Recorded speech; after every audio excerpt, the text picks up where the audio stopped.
ओम या श्री स्वयं सुखिदिनां भवने स्वलक्ष्मी पापात्मनां कृतिदियां हृदये सुबुद्धि श्रद्धा सदां कुलजना प्रभव सलज्जा तां त्वां नतास्म परिपालय देवि विश्वम्।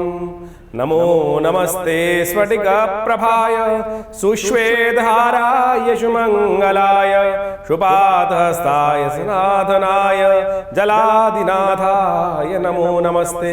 नमस्कार, स्वागत है आपका आचार्य वाणी में। मैं आचार्य डॉक्टर विक्रमादित्य आपके साथ हूँ और कर्क राशि वालों के संबंध में ग्रह नक्षत्रों का जो चाल रहने वाली वो आपको समझ लेना चाहिए। नवंबर के आरंभ काल में ग्रह नक्षत्रों का प्रभाव कर्क राशि वालों के लिए बड़ा विचित्र रहता दिखाई दे रहा है। देखिए, कर्क राशि में मंगल इस वक्त चल रहे हैं और मंगल विशेष तौर पर जो योग बना रहे हैं वो थोड़ा भयावह है। वो कहीं ना कहीं आपकी उम्मीद को तोड़ते दिखाई दे रहे हैं। लेकिन चिंता ना करें, नवंबर का आरंभ काल जिस प्रकार से ग्रह नक्षत्रों का योगा लेके आ रहा है ना, वो बहुत महत्वपूर्ण है। कई प्रकार के योग, अंगारक चतुर्थी का योग, मंगल को ठीक करने का योग, शनि भी वक्री चल रहे हैं आपकी राशि के दृष्टिकोण से, और शनि आपके सप्तम भाव के मालिक हैं, अष्टम भाव के मालिक हैं। और शनि का जो योग बना हुआ है वक्र स्थिति में ठीक चलते हुए, जो आपके हर मामले में हिंड्रेंस, हर मामले में रुकावट उत्पन्न कर रहा है, उसको भी ठीक करने का समय नवंबर के आरंभ काल में बहुत सुंदर योगायोग उपस्थित हैं। आप फालतू के उपायों के चक्कर में फंसे रहते हैं। हम आपको सिलसिलेवार तरीके से समझाएंगे ग्रह नक्षत्रों का योग आपके लिए क्या करने की योग बना रहा है। तो सबसे पहले आरंभ कर लेते हैं। 2 तारीख को अन्नकूट का सुंदर पर्व है। शनिवार के दिन प्रतिपदा तिथि है कार्तिक मास के शुक्ल पक्ष की, और ग्रह नक्षत्रों के दृष्टिकोण से ये ग्रहों का परिवर्तन जो है आपके लिए गजकेसरी योग का निर्माण भी करता दिखाई दे रहा है। और ये गजकेसरी योग का जो निर्माण हो रहा है ये आपके लिए बहुत सुंदर स्थिति उत्पन्न करता दिखाई दे रहा है। वृश्चिक में चले जाएंगे चंद्रमा और साथ साथ बृहस्पति के सम्मुख बैठेंगे, ये आपके लिए बहुत सुंदर योग बनाएंगे। लेकिन इस दिन आपको कर्म करना पड़ेगा, तभी आने वाले दिन में लाभ चाहते हो ना। कि अगर इस दिन सोते रहे, समझ लो इस दिन सोते रहे ना, आमतौर पर लोग रात्रि भर जागते हैं, फालतू के काम करते हैं, कोई पटाखे चला रहा है, कोई कुछ कर रहा है। दीपावली में महालक्ष्मी का आह्वान भी नहीं कर रहा है, लेकिन पटाखे चलाकर दिवाली मना रहे हैं। चलाइए, आनंद का उत्सव है बहुत सुंदर तरीके से, लेकिन विशेष तौर पर पूजन जो है ना, जैसा हमने कहा महालक्ष्मी का सुंदर पूजन, वो अवश्य कीजिएगा। और इस दिन जो 2 तारीख का दिन है, उस दिन गोवर्धन वाले दिन सुबह जल्दी उठें सूर्योदय से पहले और माता पिता का आशीर्वाद लें, धरती का पूजन करें, गौ माता का पूजन करें। यदि ये कर लिया ना, तो ये आने वाला वर्ष जो है आपके लिए जैसा कुछ दिन करोगे वैसा होने के योग बन जाएंगे। देर तक मत सोना, इस बात का ध्यान रखते हुए कार्य करोगे तो बहुत सुंदर रहेगा। गोवर्धन पूजा भी है इस दिन, आश्रम में बड़ा कार्यक्रम रखा गया है, उसमें भी आप सम्मिलित हो सकते हैं। शाम को सुंदर कार्यक्रम रहेगा गोवर्धन पूजा, विशेष तौर पर संपूर्ण रूप से इस दिन एक आरोग्यता प्राप्त करने का उपाय अवश्य करना चाहिए। कहा जाता है कि एक बंधनवार जिसमें कुशा और आम के पत्तों का बंधनवार बना लिया जाए और घर में बांध दिया जाए, तो इस दिन उसके नीचे से जब भी निकलोगे तो आरोग्यता, कोई घर का जो नेगेटिव प्रभाव होगा बाहर से आने वाले, वो भी दूर होने के योग बन जाते हैं। शास्त्र में वर्णित है, एक कलावे में बांधकर कुशा के साथ बांधा हुआ, राजा पहले बांधते थे कि जो मुख्य रास्ता होता था उसके अंदर एक बंधनवार बांध दिया जाता था कुशा और आम के पत्तों के साथ। कहा जाता है कि तमाम जो है नेगेटिव एनर्जी जो है उस बंधनवार को क्रॉस नहीं कर पाती, तो ये व्यवस्था इस दिन विशेष तौर पर की जाती थी बंधनवार बनाकर। आज तो प्लास्टिक के बंधनवार आ गए हैं और इस बात का ध्यान भी नहीं करते हैं लोग। तो राज्य में पुराने ज़माने में व्यवस्था स्कंद पुराण के अंदर जिस प्रकार से लिखी है वो हमने उपस्थित करी है, उसको सुंदर रूप से करने का प्रयास कीजिए। बहुत सुंदर अवसर है, इसका आशीर्वाद के साथ प्राप्त करने का योग बनना चाहिए आपके लिए। 3 तारीख यदि हम बात करें, रविवार का अवसर, द्वितीया तिथि है, यम द्वितीया इस दिन विद्यमान है। और ग्रह नक्षत्रों के दृष्टिकोण में रात्रि में चंद्रमा परिवर्तन करके आपके लिए बड़ा सुंदर स्थिति उत्पन्न कर ली है। लाभ के मार्ग प्रशस्त करते दिखाई दे रहे हैं, कार्यों में विजय प्राप्ति के योग बनते दिखाई दे रहे हैं। आपके दृष्टिकोण से आपके लिए सुंदर योग बनेगा, लाभ के योग प्रशस्त होते दिखाई देंगे। आने वाले 2-3 दिन आप पॉजिटिव रूप में कार्य कर बहुत सारे चीज़ों में आप लाभ प्राप्ति कर सकते हैं। नेगेटिव भाव हटा दीजिएगा। लाख लोग दुश्मन बुरा चाहें, आपका कोई बुरा नहीं कर सकता है। लाभ के योग आप अच्छे से बना सकते हैं। ग्रह नक्षत्रों के दृष्टिकोण से ये साफ साफ नजर आता दिखाई दे रहा है, तो सुंदर रूप से कार्य करने का प्रयास करें। कहा जाता है कि इस दिन यम द्वितीया के दिन बहन का साथ बैठकर, बहन के घर ही भोजन करना चाहिए, उनके साथ सुंदर रूप से उनका आशीर्वाद लेने का प्रयास करना चाहिए। और कहा जाता है कि यमराज जी स्वयं बहन के घर गए थे, उनके घर भोजन किया था और यमराज जी ने बहन को आशीर्वाद भी दिया था, उससे पुण्यों की वृद्धि के योग बन जाते हैं। तो अवश्य शास्त्र के दृष्टिकोण से इस बात को करना चाहिए। एक काम और कीजिएगा, चलते पानी में शाम के समय एक आग के पत्ते पर एक दिया रखकर उसको पितरों के निमित्त प्रवाहित कर दीजिएगा, उनका आशीर्वाद भी मिल जाता है। इस दिन अवश्य ये प्रयोग करना चाहिए।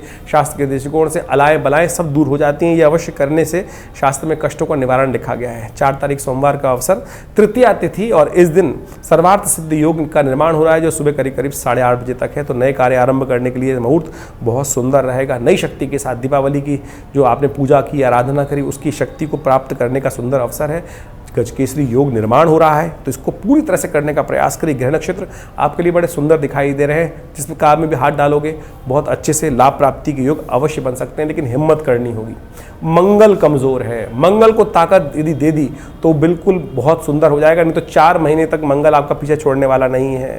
5 तारीख को वो योग बन रहा है कि मंगल को ताकत आपको कैसे लेनी है वो भी हम बताने जा रहे हैं, क्योंकि अंगारक चतुर्थी है इस दिन।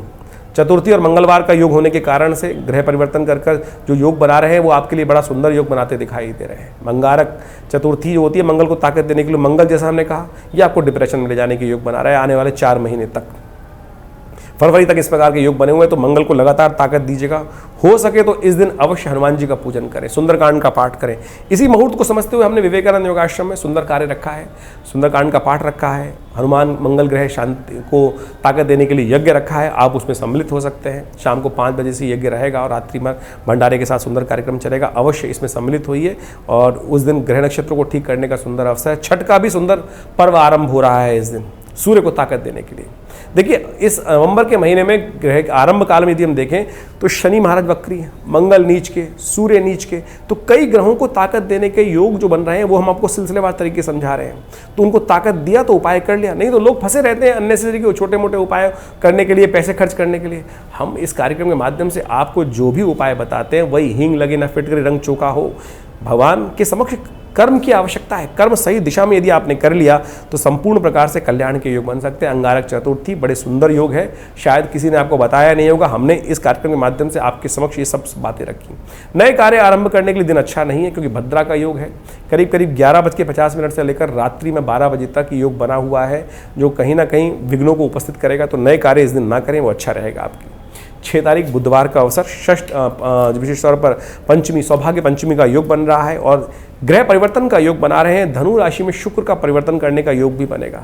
स्वास्थ्य का थोड़ा ध्यान रखने की जरूरत है। चंद्रमा 6ठे भाव में चले गए हैं आपकी राशि के दृष्टिकोण से, और ये कहीं ना कहीं स्वास्थ्य संबंधी समस्या उत्पन्न करने के योग बना सकते हैं। इम्यूनिटी का खासतौर पर ध्यान रखें। मौसम परिवर्तन की तरफ जा रहा है, सर्दियाँ आरंभ हुआ चाहती हैं, तो ऐसे में अपनी इम्यूनिटी को स्ट्रांग रखना आपको बहुत ज़रूरी है। अच्छा कीजिएगा, ध्यान रखिएगा। तो कोशिश ये करें थोड़ा सा इम्यूनिटी को स्ट्रांग करने के लिए सुंदर पालक का दान करेंगे तो अच्छा रहेगा। गणेश जी के मंदिर में जाकर पीले पुष्प अर्पित करें, सौभाग्य प्राप्ति के योग बन सकते हैं आपके लिए। और 7 तारीख की हम बात करें, बृहस्पतिवार का अवसर, षष्ठी तिथि है और इस दिन छठ का महापर्व है आरंभ। विशेष तौर पर जो योग बन रहा है छठ का, इस दिन भगवान सूर्य को जो अर्घ्य दिया जाता है उस दिन विशेष तौर पर संपूर्ण रूप से कल्याण का योग आपके लिए बनने के योग भी बनते दिखाई देंगे। साथ साथ ग्रह नक्षत्रों के दृष्टिकोण से जो योग बन रहे हैं उनका आपको लाभ लेने का प्रयास करना चाहिए। सूर्य को उपाय शक्ति दृष्टिकोण से जो कहा गया वो अवश्य उपाय करेंगे तो आपके लिए कल्याणकारी योग बनते दिखाई देंगे। ग्रह परिवर्तन की तरफ जाएंगे। शाम सुबह थोड़ी हल्की दिखाई देती है, लेकिन शाम को परिवर्तन होते होते ग्रह नक्षत्र आपके लिए लाभ के योग भी प्रशस्त करते दिखाई देंगे। ग्रह नक्षत्र परिवर्तन का योग अवश्य बनाते दिखाई दे रहे हैं आपके लिए। इसलिए हो सके तो थोड़ा सबसे अच्छी चीज़ क्या है, पीली चीज़ों का दान करें। गौशाला में जाकर विशेष तौर पर कुछ गुड़ इत्यादि का दान करना, किसी ब्राह्मण को पीले वस्त्र का दान करना, पूजा पाठ की चीज़ों का दान करना, ये आपके लिए अच्छा रहेगा। 8 तारीख शुक्रवार का अवसर, सप्तमी तिथि विद्यमान है इस दिन और सूर्य सप्तमी का सुंदर योग बन रहा है। ग्रह नक्षत्रों के दृष्टिकोण से आपके लिए जो राशि का परिवर्तन अच्छा दिखाई देता है। नई शक्ति आपके अंदर उदित होती दिखाई देगी। उस शक्ति का लाभ लेते हुए नए नए विचार आपको समक्ष आते दिखाई देंगे। ग्रह नक्षत्रों के दृष्टिकोण से साफ साफ योग बनता दिखाई दे रहा है। इस दिन दोपहर तक सर्वार्थ सिद्ध योग भी बना हुआ है, जो आपके लिए कार्यों में कुछ ना कुछ सफलता देने का योग बना सकता है। नई शक्ति के साथ कार्य करेंगे तो अच्छा रहेगा। विशेष तौर पर आप समझें ग्रह नक्षत्रों के दृष्टिकोण से 9 तारीख शनिवार का अवसर क्या योग बना रहा है आपके लिए। देखिए ये योग ग्रहकरण दृष्टिकोण से भी समझा जाए तो आपके लिए ओवरऑल कुछ ना कुछ पॉजिटिव रिजल्ट्स लाने के योग बना रहा है, क्योंकि गजकेसरी योग का निर्माण हो रहा है। चंद्रमा बृहस्पति से दृष्ट होकर 11वें भाव में वैसे बृहस्पति के साथ दृष्ट होकर आपके लिए लाभ के योग बना रहा है। पूरी शक्ति के साथ कार्य करने की जरूरत है, विचारों पर कार्य करने की जरूरत है। मंगल इस वक्त जिस अवस्था में है ना, वो कार्य करने में थोड़ा सा आपको दुविधा उत्पन्न करता दिखाई दे रहा है। शनि महाराज जहां बैठे हुए हैं वो सफलता में विघ्न उपस्थित करते दिखाई दे रहे हैं, लेकिन योग बिल्कुल, समय बिल्कुल, हवाएं ठीक बह रही हैं, लेकिन आप हिम्मत नहीं कर पा रहे हैं। हिम्मत जगाइए, इस बात का ध्यान रखते हुए कार्य करेंगे तो बहुत सुंदर रहेगा। गोपाष्टमी है इस दिन, विशेषतः सबसे पहले गौ पूजन करें, शनि भी ठीक हो जाएगा आपका। गोपाष्टमी, क्योंकि गाय के अंदर समस्त देवताओं का वास कहा जाता है। हो सके तो हरा चारा गाय को खिलाएं। अपने वजन के बाद सतनाजे का दान भी गौशाला में करना आपके लिए बड़ा शिष्ट रहेगा। उसमें से थोड़ा सा अन्न भिगोकर गाय को खिला भी देंगे अपने हाथ से तो बहुत सुंदर योग बनेंगे। भद्रा है इस दिन, नए कार्यों आरंभ करते हुए ध्यान रखिएगा सुबह 11:20 तक भद्रा रहेगी, तब तक नए कार्यों में बचना चाहिए। उसके बाद कार्य का लाभ लीजिए, अच्छा रहेगा आपके लिए। सर्वार्थ सिद्धि योग का भी निर्माण होने के योग बनते दिखाई देंगे आपके लिए। बात कर लेते हैं 10 तारीख की, रविवार का अवसर, नवमी तिथि विद्यमान है। उस दिन सौभाग्य नवमी का योग बन रहा है, आंवला नवमी का योग बन रहा है, वृंदा नवमी का योग बन रहा है। चंद्रमा परिवर्तन करके थोड़ा मनोमस्तिष्क में बंधन उत्पन्न करने के योग बना रहा है। चंद्रमा थोड़ा सा मन को रिजर्व करता दिखाई दे रहा है, तो ऐसा मन प्रशस्त कर सकता है कि थोड़ा दिमाग खुलकर काम करने में दिक्कत करेगा, हर चीज़ में बंधन थोड़ा उपस्थित करेगा ध्यान। तो उसके लिए ठीक करने के लिए क्या करें, कुष्मांड नवमी है इस दिन, पेठे को लेकर आप मंदिर में दान कर दीजिए, किसी ब्राह्मण को दान कर दीजिए, किसी गरीब को पेठे का दान करने का प्रयास कीजिए। अक्षय नवमी का योग है, तो हो सके तो विशेष तौर पर चावल का दान करना भी इस दिन सबसे शिष्ट रहेगा आपके लिए। तो इस प्रकार से ग्रहों का योगा योग आपने समझा। ये ग्रहों का योगा योग जो विशेष तौर पर नवंबर के पहले भाग में, प्रथम भाग में बन रहा है, बड़ा विचित्र है। देखिए सूर्य के जिस प्रकार से स्थिति चल रही है, तुला राशि में चल रहे हैं, साथ साथ शुक्र और बृहस्पति का आपस में जो एक दूसरे के समक्ष योग बनता दिखाई दे रहा है, ये वास्तविक तौर पर कई मामलों में झगड़े तो उत्पन्न करता है, लेकिन एक बहुत सुंदर योग बनाता है। सूर्य बृहस्पति, जब कहा जाता है कि एक दूसरे के सम्मुख होकर, विशेष तौर पर बृहस्पति और शुक्र एक दूसरे के सम्मुख होकर बैठ जाते हैं, तो विशेष तौर पर एक योग बनाते हैं कि आपस में द्वंद्व तो उत्पन्न करते हैं, लेकिन जो गलत कार्य करने वाला होता है उसका नाश भी संभव है इस कलिकाल के अंदर। तो ये ग्रहों का योगा योग एक तरह से क्लैश तो दे रहा है, अशांति का वातावरण बना रहा है, लेकिन सत्य की विजय भी कराने के योग बना रहा है। तो आप विशेष तौर पर अपनी राशि के संबंध के अनुसार से आपने ग्रहों का योगा योग समझा है, जो उसको ठीक करने के लिए विशेष तौर पर शास्त्र में जो प्रमाणित उपाय हैं उनको उतारने का जीवन में प्रयास करें। हम इस कार्यक्रम के माध्यम से आपके समक्ष जब ज्योतिष को उपस्थित करते हैं तो हम प्रयास करते हैं कि जो प्रमाणिक, विशेष तौर पर पौराणिक मत के अनुसार से जो उपाय शास्त्र में वर्णित हैं, पंचांग के दृष्टिकोण से, विशेष तौर पर तिथियों के दृष्टिकोण से, इन योगा योगों को महत्व समझने का हमें प्रयास करना चाहिए। भारतीय संस्कृति में शास्त्रों की जो रचना की गई है वो इसी कारण से रचना की गई है। उन सब जो उपाय हम सब लोग करें वो शास्त्र के प्रमाणित उपाय करने का प्रयास करें। सत्यव्रत जिस प्रकार से बताया गया, अष्टमी का व्रत, सप्तमी का, विशेष तौर पर जो विभिन्न योग ज्योतिष के दृष्टिकोण से बनते हैं, उन सबकी पौराणिक कथाएं शास्त्र में, पुराण इत्यादि में विद्यमान की गई हैं, शास्त्रों में विद्यमान की गई हैं। जो व्रत निर्धारित किए गए हैं वो सब निवारण ही है, जैसे मंगलवार, सोमवार, बुधवार, अनेक अनेक दिन के अनेक अनेक देवता हैं। तो हमको ये समझते हुए कार्य करने का प्रयास करना चाहिए। सनातन पद्धति में कुछ भी बात कपोल कल्पित नहीं है, सब प्रत्यक्ष प्रमाण के अनुसार से सब चीज़ों को व्यवस्था देखते हुए ज्योतिष को मंत्र विज्ञान के साथ, शास्त्रों के साथ बहुत बढ़िया तरह से जोड़ा गया है। लेकिन आज हो क्या गया है कि बहुत सारे लोग इस प्रकार के टोटकों में फंस गए हैं, ऐसी भ्रांति में फंस गए हैं कि चॉकलेट खा लो, कभी कोई और की स्थिति कर लो। एक तो एक बड़ा विचित्र लगा कि कुछ उपाय के नाम पर एक व्यवस्था की जा रही है, कोका कोला लेकर फ्लश में डाल दो, ये ग्रह का उपचार हो जाएगा। क्या ग्रह करने का प्रयास कर रहे हैं? ये क्या मतिभ्रम उत्पन्न करने का संसार में प्रयास किया जा रहा है? ज्योतिष जैसे इतने वृहद विज्ञान को कोका कोला में लाके रख दिया गया है। मतलब स्थिति सोचे कि मतलब बड़ा विचित्र लगता है कि आज जिस प्रकार से अभी दिवाली के संबंध में इतनी भ्रांति उत्पन्न करने का प्रयास किया जा रहा है, शास्त्र मत को समझा नहीं जा रहा है। तो हमने अपने इस चैनल के माध्यम से आपके समक्ष बहुत सारी चीज़ें उपस्थित करने का प्रयास किया है। कोशिश ये करें, भगवान की कृपा अद्भुत है, बड़े सरल कर्म से बन जाती है। और हम अनेक प्रकार के, मुझे बताइए परमात्मा को आपके पैसे की आवश्यकता क्या है? हम बड़ी विचित्र स्थिति बन जाते हैं कि इस प्रकार के उपायों को बड़े अननेसेसरी के खर्चे करने प्रयास कर देते हैं कि कुछ कोई नग पहना रहा है, कोई रुद्राक्ष पहना रहा है, कोई कुछ बेच रहा है, कोई कुछ बेच रहा है। हम ज्योतिष को वास्तविक तौर पे क्या बनाने का प्रयास किया जा रहा है? लाख लाख रुपए, 2-2 लाख रुपए, 5-5 लाख रुपए। एक तो ऐसा मुझे समझ में सुनने को मिला कि एक व्यक्ति ने, कोई रत्न था बहुत महंगे रूप में, 5-5 लाख रुपए के, 10-10 लाख रुपए के रत्न बेचे जा रहे हैं। और उसके बाद ज्योतिष का नाम का सहारा लिया जा रहा है। बिल्कुल रत्न काम करते हैं, बिल्कुल अच्छे काम करते हैं। कहा भी गया है कि रत्न यदि वास्तविक सत्य हो तो बहुत सुंदर रूप से कार्य कर देता है, लेकिन शास्त्र के अंदर उसके बहुत सारे ऑल्टरनेट बताए गए हैं। पुखराज पहनने की किसी की व्यवस्था नहीं है तो केवल हल्दी लगाकर, बृहस्पति का मंत्र जप कर ही आप उपाय कर सकते हैं। ये शास्त्र में प्रमाणित रास्ते बताए गए हैं कि नहीं बताए गए? तो हमको ये समझना चाहिए कि इन सब चीज़ों को समझें हम, तो उसके बाद कार्य करने का प्रयास करें। और एक बात और समझ लें, ज्योतिष के अंदर बहुत सारे हम व्यवसाय, विभिन्न व्यवसायों में काम करते हैं। कोई शेयर में काम कर रहा है, कोई विभिन्न चीज़ों में काम कर रहा है। जो इस पक्ष के अंदर विशेष तौर पर कार्तिक के महीने में योग बन रहा है कि पहले पक्ष जो कृष्ण पक्ष है उसके अंदर वो तिथि बढ़ी और फिर अगले पक्ष कृष्ण पक्ष के शुक्ल पक्ष के अंदर वो तिथि घट गई। तो ये साफ साफ दिखाता है कि ये जो भयावह स्थिति है, बाजार का रुख भी बड़ा विचित्र हो सकता है और गोता लगा सकता है। तो आप कोशिश कीजिएगा इस सब संबंध में शांति के साथ कार्य करने का प्रयास करें। ये सब चीज़ें जो उपाय हम आपके समक्ष रखते हैं, चाहे मंत्र का उपाय बता रहे हैं या कोई चीज़ दान करने का उपाय बता रहे हैं, शास्त्र के अनुसार से प्रमाणित हम प्रयास करते हैं कि उन सब कथाओं का भी आपको मूल रूप से सिद्धांतिक तौर पर समझाने का प्रयास करें। अर्थ क्या है तुम समय समय पर आपके समक्ष उपस्थित रहते ही हैं। और एक बात और ध्यान रखिएगा, मंगल इन दिनों बड़ी विचित्र स्थिति में चल रहे हैं।